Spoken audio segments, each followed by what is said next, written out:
So Netflix's new docudrama documentary series over the Queen Cleopatra just came out, and I just watched the first half of it so that you don't have to. Now, this video is pretty much just going to be my rambling thoughts and me reading you back a plethora of notes that I made as I watched this show. So we all know that this is a documentary or docudrama made by Jada Pinkett Smith. For some reason, she's interested in ancient Egypt, which is unbeknownst to me and millions of other people. So the docudrama begins with Jada Pinkett Smith narrating, there was a time long ago when women ruled with unparalleled power and they bowed to no man.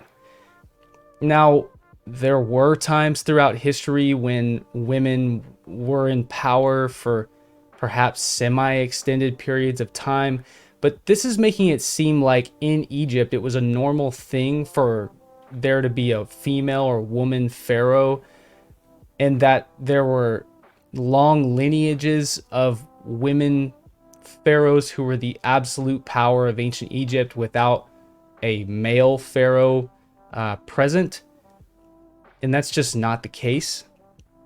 And then it goes on to say, few know the real woman, her truth, meaning Cleopatra. So few know this real truth about Cleopatra that apparently this docudrama is going to reveal to us.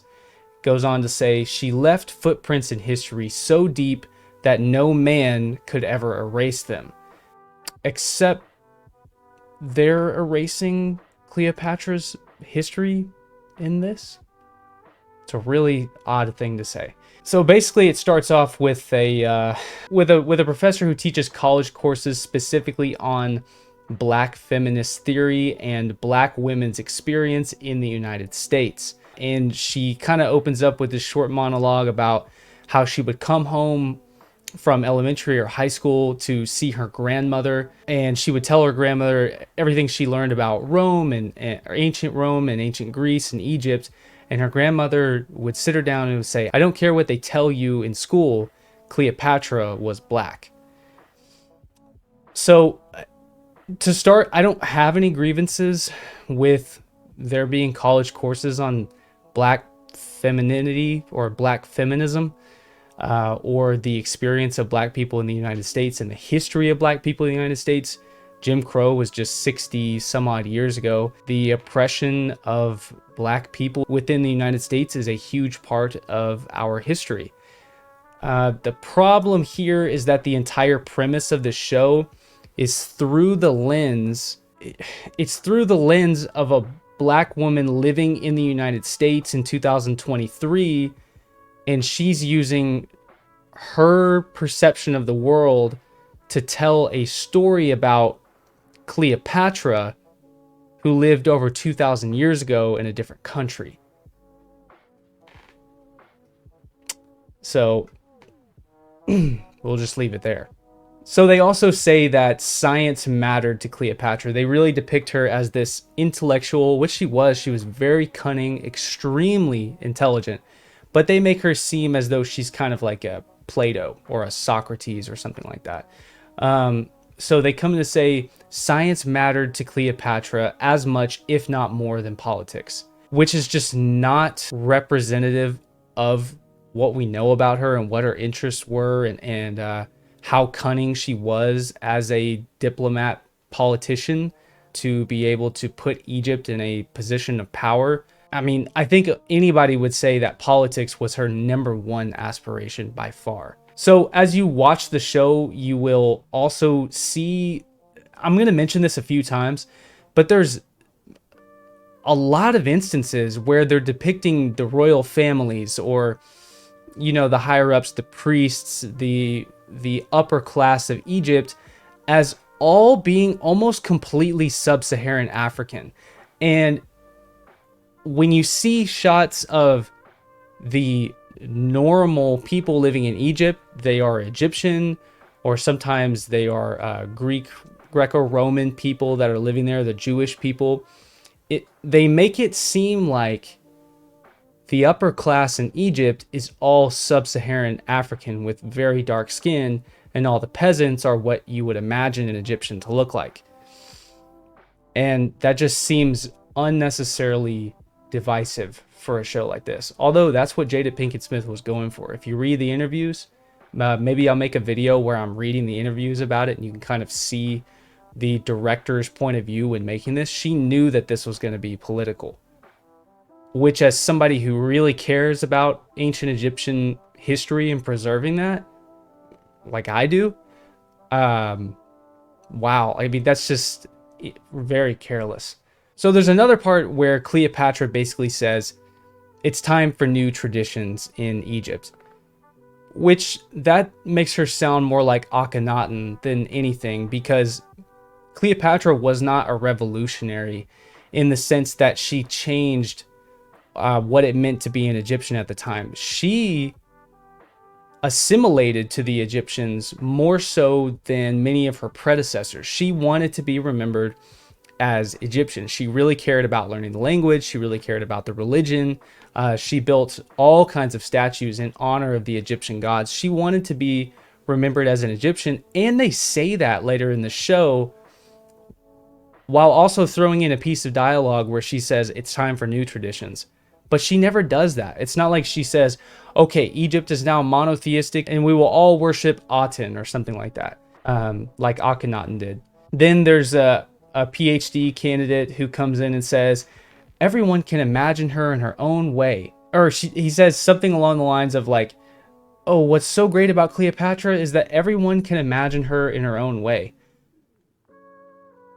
I don't know about that one, because it's not like she's Spider-Man, you know, where you can have Peter Parker and Miles Morales, or you could just think like, well, you know, you could have a black Spider-Man, you could have Asian Spider-Man, you know, Spider-Man's not real. Cleopatra was a real person. And when you're telling a story that's supposed to be a docudrama, you know, the skin color is pretty important, and it's more important than just what the color of her skin is or how much melanin she has. That skin color is representative of her lineage and where her family comes from, and there's a lot of dynamics and there's more history there than just the woman herself or just her skin color. So then after that, the professor who I mentioned before, she comes back in and they basically address her race, and they say nobody knows her actual ethnicity or where she comes from. Nobody knows what race her mother was. And so they say that while depicting her deliberately as being sub-Saharan African this whole time. So if you're going to admit that, why make the show? That's just my thought. So here again, I write that yet again, there's more scenes where you see that the ruling class is sub-Saharan African, and all the peasants are traditionally Egyptian looking, which I write is not a good look for this show. I guarantee there are a lot of people who live in Egypt that are going to watch the first 30 minutes of this and be extremely displeased and feel extremely disrespected. Egypt is already insanely underrepresented in media for who knows what reason. And anytime it is represented, something like this is done. Like they cast all white European casts that are supposed to play Egyptian. You know, now they're doing the inverse of that. There's not a lot of coverage of Egypt in Hollywood. And the sad thing is, the production is really good. If you watch this show, you'll get sucked into certain parts because it's well acted, at least I thought. And the sets are pretty good. And some of the narration is really good. And you'll get pulled into the story, but then they kind of throw in the 2023 aspects, which doesn't have to be present in a show that takes place over 2,000 years ago. I don't know. Like she could have actually made a show about Cleopatra. They could have done it. They had the resources to do it. They could have made an accurate show about Cleopatra and everybody would have loved it.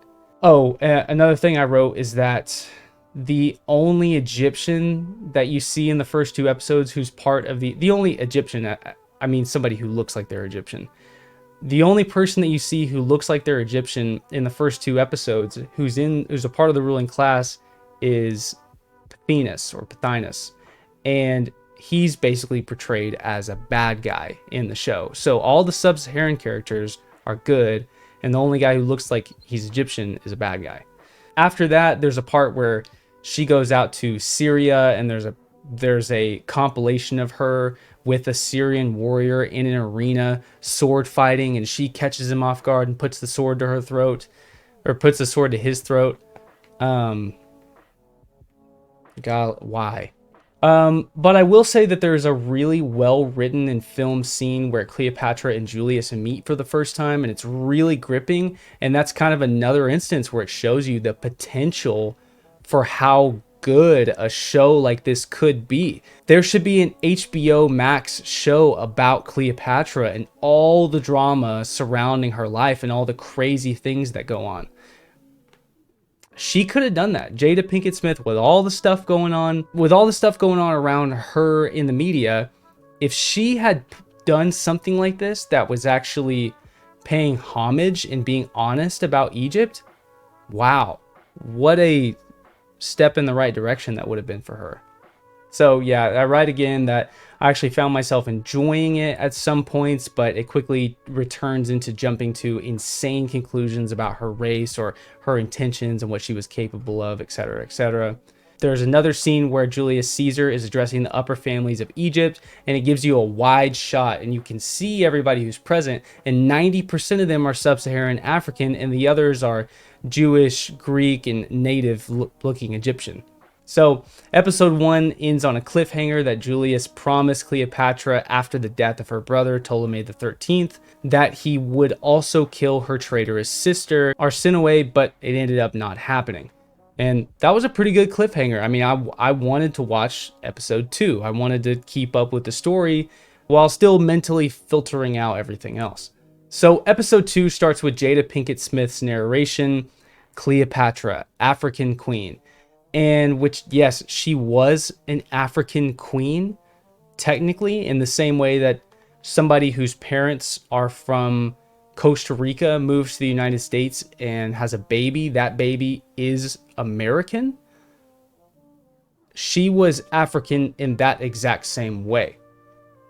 But that's not what they're insinuating. When they say African, they're not saying that. They're saying sub-Saharan African. They're talking about her skin color, which is disingenuous, of course.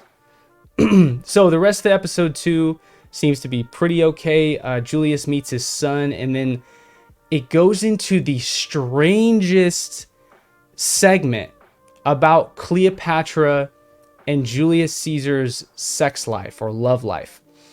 And it had previously established in that episode or in the episode before that Julius Caesar was well known for his military campaigns and for being a brave person. He was perhaps the most famous, most important guy in the world at the time, and he was well known for not being monogamous.